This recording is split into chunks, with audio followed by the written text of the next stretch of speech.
Louisiana Beer Reviews, Bud Light Platinum Revisited, Special Edition number 22. Okay, I thought here I would have this beer with some field peas, some Trappist field peas, and I felt like I ought to have these with a lot of onion in there, melted cheese, crystal hot sauce, and black pepper. I didn't think it would be, I thought it would be unjust to not put the load of sliced onions, the crystal hot sauce, and the black pepper in the peas. Okay, so that's gonna, and naturally I have to have the Richard's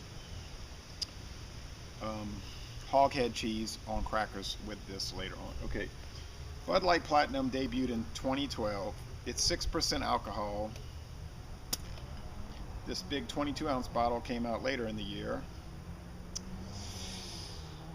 Interesting, it is 137 calories, which doesn't really fit the bill as far as what you would think of as a light beer.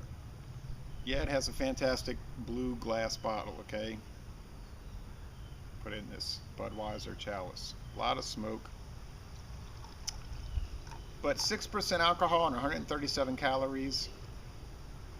Like I said in my original review, I think this is a Anheuser-Busch or InBev's attempt to sell a malt liquor to people who would never dream of drinking a malt liquor.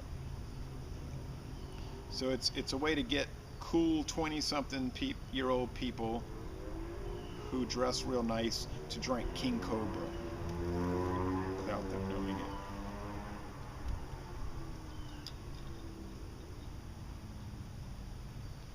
Okay, well, I was so appalled. Beer Advocate gives this a poor rating, and the Bros give it a poor rating. And Rate Beer gives it a 1 out of 100.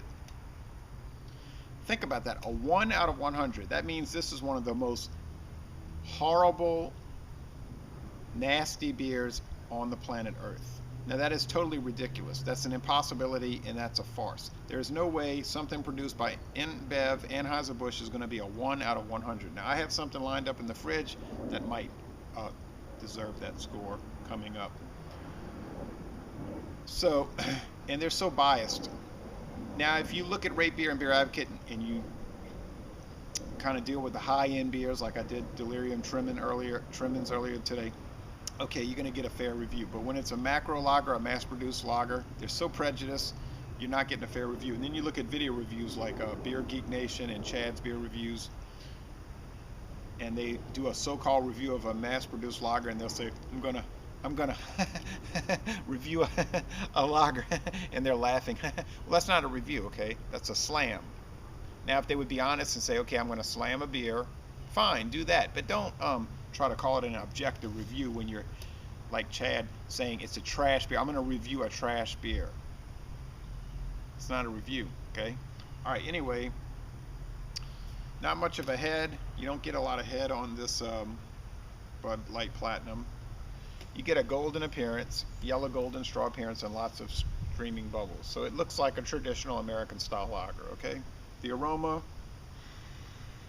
is it's faint, but you pick up a traditional beer smell, and you get grain, and you get malt, and you get a little tiny bit of hops, and you get some kick to it in the aroma. The flavor, okay, it's sweet, it's grainy, it's slightly bready. You can get you're picking up the rice. You get that flinty Budweiser characteristic, that rice characteristic, which some people ridicule, but really it's sort of definitive.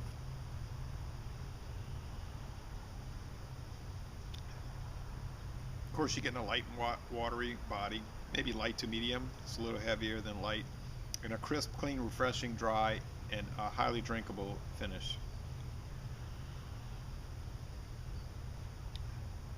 When I first reviewed Bud Light Platinum, I was so stunned by it and how different it was, and how much gall they had to put this out.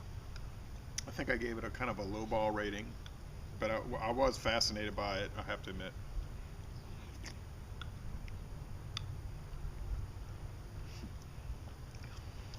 Oh, these field peas are delicious. If you run across Trappy's field peas, I, I beg you to buy a can of them and cut up a bunch of onions and put it in there. Mm. I'm about to love that. Okay, anyway,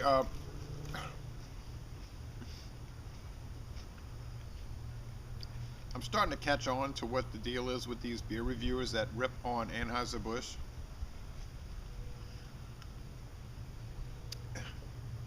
I don't think it's so much that they hate Anheuser-Busch products. I think it's more a case of that they fear Budweiser. They fear Anheuser-Busch. And I'm going to tell you why they're filled with fear, abject fear. They drink all the craft beers.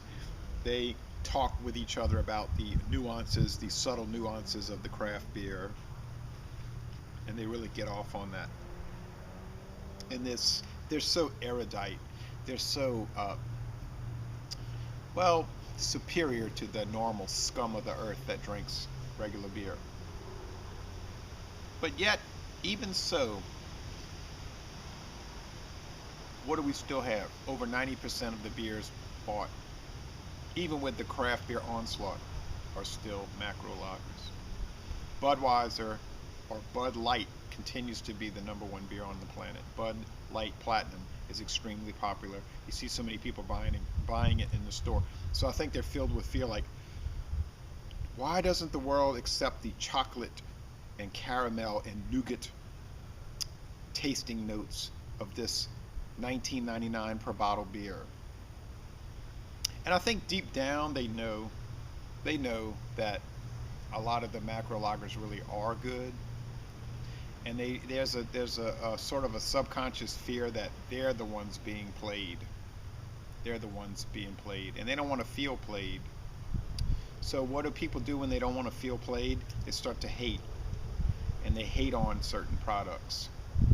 But my philosophy has always been LHH.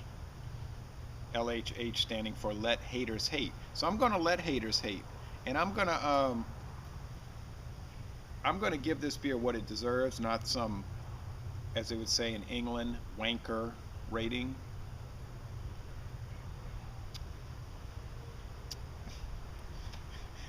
The more I drink it, the angrier I get. It's such a insult to humanity what they do. But anyway, with these reviews, I'm going to give it for what it is, a strong light beer, or really, let's be honest,